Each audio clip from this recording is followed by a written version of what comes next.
Welcome to the Thursday Pitcher Nail Down. I'm Jason Gilbo, JGilbo11. With me is Nick Tasso at the Inefficient 2.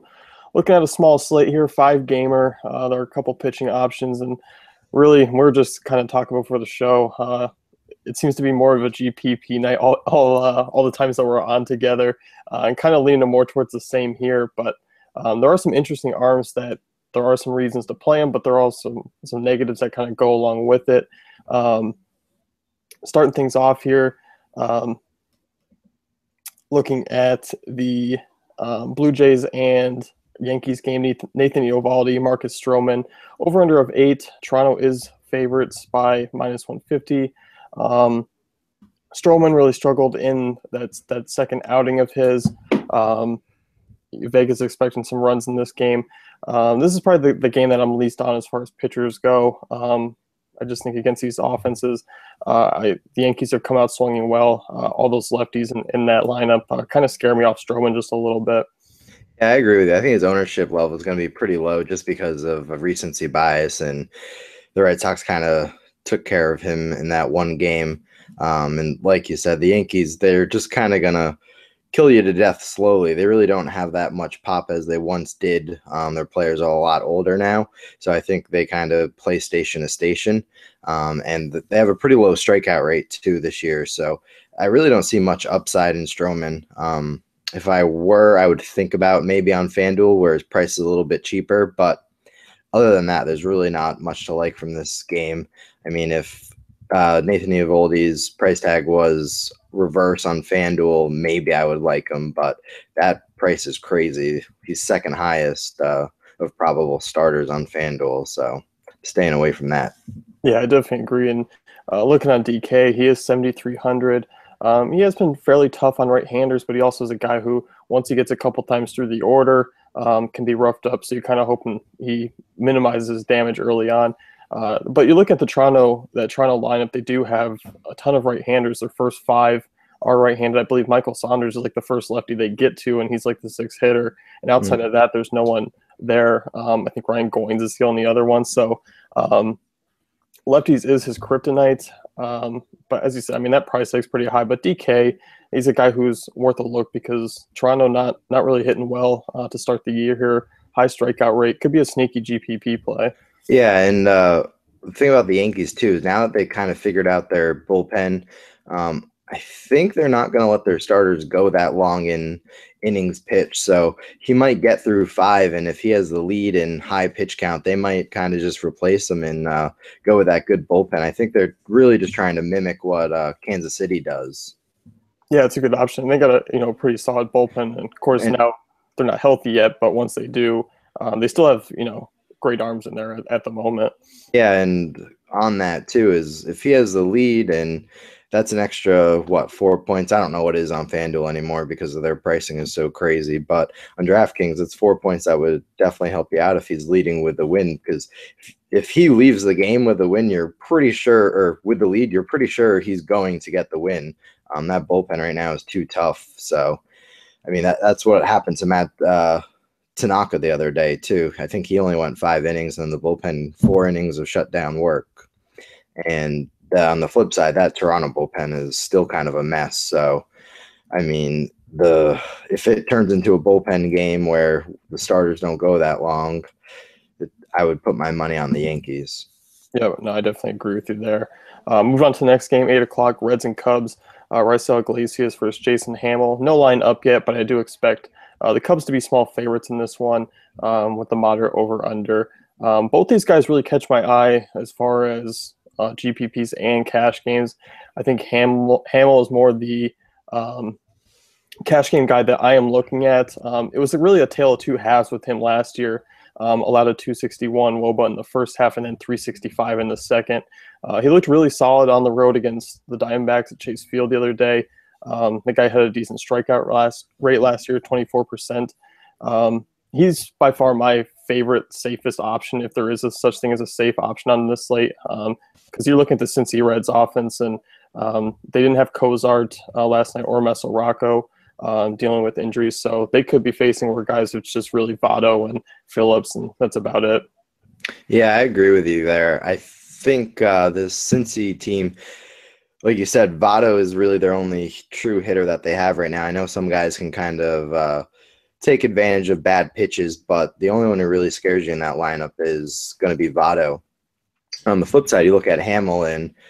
There's on Iglesias, that Cubs lineup, it's still pretty stacked, even though without Schwarber. They can run into their struggles. I mean, they were no hit for six innings the other night, and then they came back and won. So, I mean, it is one of those things. So I like Iglesias. His price is nice, but I just don't like the matchup here. It's too risky. Yeah, it is, and it really is a boomer bust like GPP play because I mean Chicago, that offense is tough. 1 through 9, and they did have a 24% strikeout rate against right-handers last season. That kind of gives you a nice little favor because Iglesias can rack up those strikeouts, and he's one of those guys who's really just a strikeout printing type arm, which you like about him. Is going to be an underdog. It's really hard to see him getting a win. And I think on this slate, you are going to need those 4 or 12 points, which 12, yeah, 12 it is on 12. FanDuel. Oh. Yeah, they tripled everything. So I haven't played much on there. I typically play on DraftKings. Then I saw like the hatred at the start of the year about their new scoring, and it's just really made me stay away. it's bad. I'm out there dividing by 3 half the time trying to figure out what it would be. Like I don't think it did anything if you're just going to multiply everything by 3 just so there's higher scores. It makes no sense. And then the whole like 1,500 ties basically because there's no fractional points, and that really messes with you. At least with DraftKings, when you have what is it, minus 0.6 for a hit or a walk, that's really going to add a lot of variation to scores. Yeah, those pitching stats where they're fractional makes a big difference. So yeah, it's been frustrating, but I think today is going to be a day where I play Jason Hamill on FanDuel, and he'll be my cash game arm just because I don't feel comfortable using him or using anyone else there. And DK, it's really hard to find 2 cash game arms. But I mean, there are some options that are safer, but in my eyes, it's a little difficult to see. Yeah, I agree with you on there. This is just one of those slates where it's really a bunch of just mediocre or worse pitchers for the most part, and you kind of you're really unsure where to go. Yeah, you're kind of just hoping for the best, and there is strikeout upside with a couple of these guys, which is always nice. And you're kind of looking at a next one here, 8:05 Orioles and Rangers in Texas. Texas are favorites by minus 130, 8.5 over under. You have Tillman and Hamels on the hill. Tillman is a guy who's kind of upped his velocity. He's looked decent to start the year. This Rangers offense isn't intimidating, but in a ballpark like this, I'm not a big fan of Tillman. Vegas expecting a lot of runs here, 8.5. And I think Hamels is an interesting play. I think you and I are kind of in disagreement on that one. You're kind of leaning away because of the Orioles' hot run here to start the season. Yeah, and if Adam Jones does return, I'm pretty sure they were talking about him returning in this game just because it's a little bit warmer weather. So his injury, if he were to play in Boston in cold weather, I think it's like 50 or so, it might hurt him a little bit more. So they're going to try him out tomorrow. I kind of agree with you that if he plays, it's kind of iffy with Cole Hamels, but if he doesn't play, he's clearly the best option on the slate. Yeah, I mean, you're looking at what he's done through 2 starts so far this season. Obviously, it's not, it's a small sample size, but 3 earned runs over 13 innings.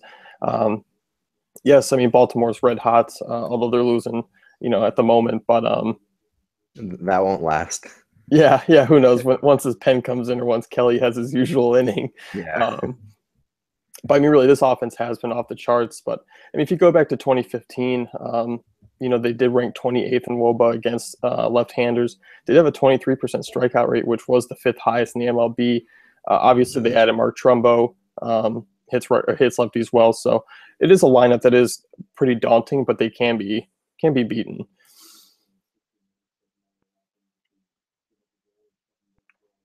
Yeah, we'll jump in. Talk about Tillman real quick before he hops back on. Tillman is a guy who's pitched well so far this season. I do worry about him kind of coming in and out of this game here in Texas. Kind of a struggle because you look at Tillman, he did have plenty of blow-ups last year. And he's back. All right. I got to get this internet fixed. I don't know what's going on anymore. So we're still on Hamels if you want to give your Hamels take. That's good. Yeah, I mean, there is a lot of like here. And And like you said, the Orioles are off to a hot start, but when is the regression going to set in? Because we know that the Orioles aren't this good. I mean, they're throwing out names that I don't even know, and my baseball knowledge is pretty good. But it's just one of those things. I think they've played some bad pitching teams. You look at the Twins, and Tampa Bay really isn't that good anymore, especially for pitching. They've kind of traded a lot of their good guys away. Then the ones they haven't traded have been hurt. So and then you look at the Red Sox, and that can be a mess. So I do like Hamels in this game. Again, Adam Jones kind of changes things a bit, but at the end of the day, he's only one guy. And if he can work around him and Chris Davis, maybe even Manny Machado, who actually doesn't, if I remember correctly, doesn't hit lefties all that well. I mean, is that true, or am I making that up? He is a reverse splits guy. He Yeah. has hit right-handers better. Hit lefties a little bit better than his career numbers last year, but I mean, overall, he's still a decent hitter. But yeah, he's more of a right-handed pitcher guy. Yeah. So, I mean, there's a lot of like here despite the WOBA and OVP of the Orioles. So, yeah, I think once again, I think it's another one of those plays that's just going to be, yes, there's going to be some risk with it, but there also is going to be a fairly high reward if he has his stuff going. yeah, I think on two pitcher slate like DraftKings, you kind of almost have to play him, especially in cash. I mean, I bet he's probably like 70% owned. Yeah, I mean, he should be. I mean, you feel much more comfortable using him, even it is against the Orioles. Yeah. In that ballpark, I know it's a good ballpark, but it typically doesn't become that good for launching home runs until later on in the year when the weather's warmer. Yeah, definitely. So 8-10, Royals, Astros, Ian Candy, Doug Fister, another high over-under of 8-15. This is just yet another one. Well, Ian Candy, solid strikeout rate. You're looking at last season 24%, but did struggle with keeping the ball in the park. 1.66 homer per nine. I think that was in San Diego, right? Yeah. So I mean, I expect Kaufman to help him out as well, just because it limits homers. But I'm a little worried about him in Minute Maid tonight, especially with some of that power that Houston has, especially on that left side, like Rasmus, Valbuena, Castro as well. And so you got Springer and Correa from that right side who are deadly. So Tucker, yeah, he's another one. So it's one of those things where it's going to be a boom or bust game for Ian Candy. I don't see either way, but I do see strikeouts in here. That's where you're kind of looking for upside. This Houston team doesn't walk a ton, and they do strike out a lot, but they do have a high team ISO. That's where the concern is for me with Candy, but I think he's a deep GPP play as well.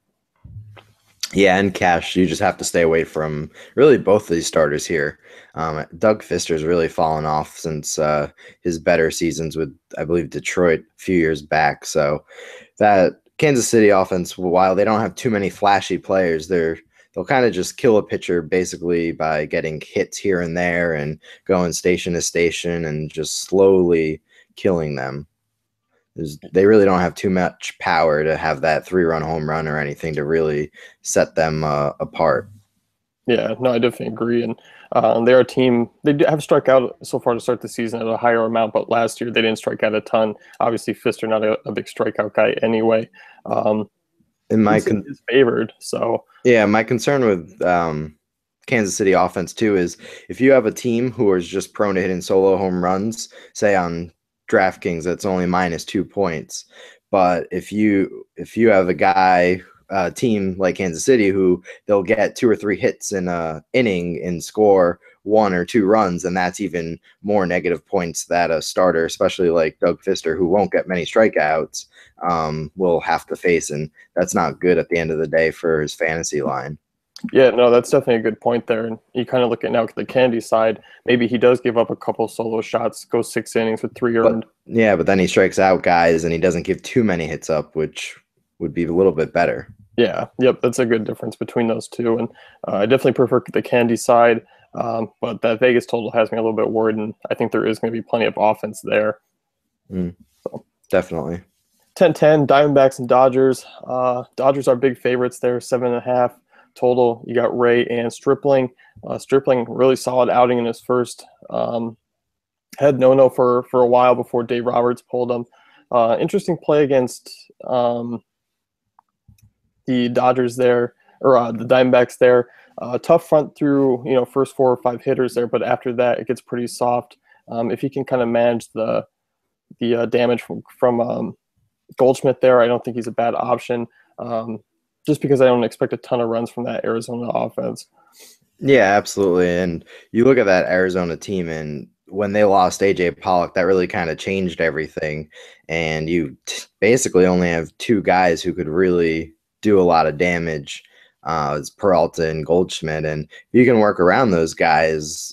They're, I believe, 6, 7, 8 hitters are really atrocious. So at the 6,000 price on DraftKings, I think Stripling's a lot easier to throw in. You can pair him with like a Cole Hamels, and you can basically put whatever lineup you want out there. So his FanDuel price is a little bit higher, which I might stay away from. But he's still a good play if he's able to score a lot of fantasy points.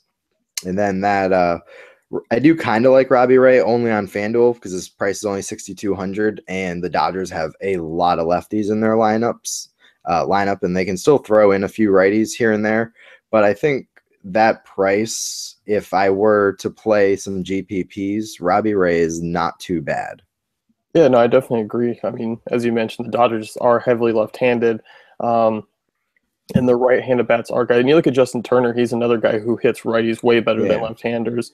So you kind of take him out of the mix. You got Puig.